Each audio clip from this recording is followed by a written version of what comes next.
স্বাগতম বাংলা হেলথ টিপসে। আমাদের আজকের বিষয়, যে 10টি খাবার কখনোই ফ্রিজে রাখবেন না, জেনে নিন। আমাদের মাঝে প্রচলিত একটি সাধারণ বিশ্বাস হলো ঠান্ডা আবহাওয়া আমাদের খাদ্য উপাদানগুলোর জন্য নিরাপদ এবং আরো বেশি স্বাস্থ্যকর, কেননা নিচু তাপমাত্রা আমাদের খাদ্যকে নষ্ট করে দিতে পারে, এমন সব অণুজীব এবং ব্যাকটেরিয়াকে দমন করে। আর এই বিশ্বাসের কারণেই আমরা কাঁচা মাংসের মতো খাবার ফ্রিজে রাখি, কিন্তু এই নিয়ম অন্য সব খাবারের বেলায়ও প্রয়োগ করতে গিয়েই আমরা বিপত্তিটা বাধাই। বাস্তবে সব খাবারের বেলায় এই নিয়মটা প্রযোজ্য নয়। বেশ কিছু খাদ্য বা সবজি আছে যেগুলো ঠান্ডা আবহাওয়ায় রাখলেই ভালো থাকে, আবার এমন কিছু খাদ্য আছে যেগুলো স্বাভাবিক তাপমাত্রায় রাখতে হয়। এমন 10টি খাদ্য রয়েছে যেগুলো ফ্রিজে না রেখে বরং স্বাভাবিক তাপমাত্রায় রাখলেই বেশি ভালো থাকবে। আসুন জেনে নেওয়া যাক সেগুলো কি কি। 1. টমেটো। কাঁচা টমেটো স্বাভাবিক তাপমাত্রায় রাখা উচিত, যাতে সেগুলো আরো সুস্বাদু এবং রসালো হয়। চরম ভাবাপন্ন তাপমাত্রায় টমেটোর স্বাদ নষ্ট হয়ে যায়। পুরোপুরি পেকে গেলে এরপর আপনি টমেটো প্লাস্টিক ব্যাগে ভরে ফ্রিজে রাখতে পারেন, তবে ফ্রিজ থেকে বের করার পর আধা ঘন্টা স্বাভাবিক তাপমাত্রায় রেখে তারপর রান্না করুন। 2. পেঁয়াজ। খোসাযুক্ত পেঁয়াজের বেঁচে থাকার জন্য দরকার হয় আলো বাতাসের। আপনি যদি ফ্রিজে খোসা সহ পেঁয়াজ সংরক্ষণ করেন তাহলে সেগুলো অতিরিক্ত আর্দ্রতার কারণে পচে যেতে পারে। ফলে ফ্রিজে পেঁয়াজ রাখতে গেলে তা সবসময়ই খোসা ছাড়িয়েই রাখবেন। পেঁয়াজ আপনি খোলা জায়গায়ও রাখতে পারেন, কিন্তু তা যেন অবশ্যই সূর্যের আলো থেকে দূরে হয়। এছাড়া ছিদ্রযুক্ত কাগজের ব্যাগেও আপনি পেঁয়াজ রাখতে পারেন। 3. বাদাম এবং শুকনো ফল।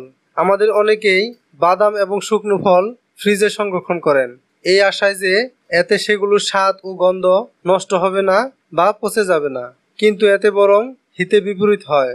অতিরিক্ত ঠান্ডা তাপমাত্রায় বরং তাদের স্বাদ ও গন্ধ নষ্ট হয়ে যায় এবং ফ্রিজে থাকা অন্যান্য গন্ধও তাদের মধ্যে প্রবেশ করতে পারে। এর চেয়ে বরং তাদেরকে বায়ুরোধী পাত্রে রেখে খোলা জায়গায় রাখুন। 4. রসুন। আপনি যদি ফ্রিজে রসুন সংরক্ষণ করেন তাহলে তা থেকে গ্যাস বের হতে শুরু করবে এবং তা রাবারের মতো হয়ে যেতে থাকবে। সুতরাং শুকনো এবং শীতল স্থানে রসুন সংরক্ষণ করুন। 5. পুদিনা পাতা। আপনি যদি পুদিনা পাতা ফ্রিজে রাখেন তাহলে সেগুলোর স্বাদ এবং গন্ধ নষ্ট হয়ে যাবে। ঠান্ডা তাপমাত্রা তাদের সতেজ ভাব দ্রুত নষ্ট করে এবং শুষ্ক করে তোলে। পুদিনা পাতা সংরক্ষণের সবচেয়ে ভালো পদ্ধতি হলো সেগুলোকে পানির ভর্তি জারে রাখা এবং সেই জারের মুখ খুলে রাখা। 6. আলু। আলু কখনো ফ্রিজে রাখার দরকার নেই, শুধু ছিদ্রযুক্ত রেখে সংরক্ষণ করুন। ঠান্ডা তাপমাত্রায় রাখলে আলুতে থাকা শ্বেতসার সব সুগারে রূপান্তরিত হয়, ফলে রান্নার সময় আলুর রং নষ্ট হয়ে যেতে পারে। সুতরাং আলু থেকে দূরে এবং না ধুয়েই আলু সংরক্ষণ করুন। আর্দ্রতা আলুকে দ্রুত নষ্ট করে। 7. মধু। মধু কখনোই ফ্রিজে সংরক্ষণ করার দরকার নেই। ফ্রিজের বাইরে স্বাভাবিক তাপমাত্রায়ও মধু খুবই মসৃণ এবং তাজা থাকবে, তবে মধু যে পাত্রে রাখবেন তার মুখটি ভালোভাবে আটকে রাখুন। প্রকৃতপক্ষে মধু ফ্রিজে রাখলে তা জমে যেতে পারে। 8. Olive oil. অলিভ অয়েল বা যে কোনো ধরনের রান্নার তেল ফ্রিজে রাখবেন না, এতে সেগুলো জমে যেতে পারে এবং মাখনের মতো শক্ত রূপ ধারণ করতে পারে। নারকেল তেলের বেলায়ও এ কথা সত্য। আপনার কিচেন ক্যাবিনেটের কোনো শীতল জায়গায় এগুলো সংরক্ষণ করুন, কিন্তু তাপ থেকে অবশ্যই দূরে রাখবেন। 9. তরমুজ।